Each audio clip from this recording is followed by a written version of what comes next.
Good morning friends, welcome to my page free legal advice. నేను మీ Sulaiman, retired DIG, registration stamps department. కొందరు మిత్రులు అడిగారు, ఒకసారి పవర్ ఆఫ్ అటార్నీ ఇస్తే అది నిరంతరం అమల్లో ఉంటుందా, లేకుంటే దానికి ఏమన్నా టైం లిమిట్ అటువంటి ఏమన్నా ఉందని అడిగారు. దానికే ఈ ఎక్స్ప్లెనేషన్ మై డియర్ ఫ్రెండ్స్. సాధారణంగా పవర్ ఆఫ్ అటార్నీ రాసేటప్పుడే ఏదైనా కాలపరిమితి విధించి ఉంటే ఆ కాలపరిమితి పూర్తి కాగానే పవర్ ఆఫ్ అటార్నీ క్యాన్సిల్ అయిపోతుంది. అలాగే ఏదైనా బాధ్యత కన్నా ఇచ్చి ఉంటే ఆ పవర్ ఆఫ్ అటార్నీ ద్వారా ఆ బాధ్యత పూర్తి కాగానే ఆ పవర్ ఆఫ్ అటార్నీ రద్దు అయిపోతుంది.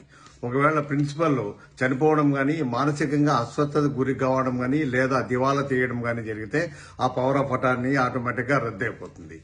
కాకపోతే అతను చనిపోయిన విషయం కానీ, మానసికంగా అస్వస్థత గురైన విషయం కానీ ఏజెంట్కు నోటీస్ ఇవ్వాలి. ఏజెంట్కు తెలియకుండా ఉంటే ఆ పవర్ ఆఫ్ అటార్నీ ఎప్పటికీ రద్దు కాదు. ఈ మధ్యకాలంలో ఏజెంట్ చేసే అన్ని చర్యలకు ప్రిన్సిపల్ బాధ్యత వహిస్తాడు. కాబట్టి ఎవరైనా వ్యక్తి చనిపోగానే లేక మానసికంగా అస్వస్థత గురి కాగానే ఆ విషయాన్ని ఏజెంట్ దృష్టికి తీసుకువెళ్లాలి. అంతేకాకుండా పవర్ ఆఫ్ అటార్నీని క్యాన్సిల్ చేయడం కానీ, రివోకేషన్ చేయడం ద్వారా రద్దు చేయవచ్చు.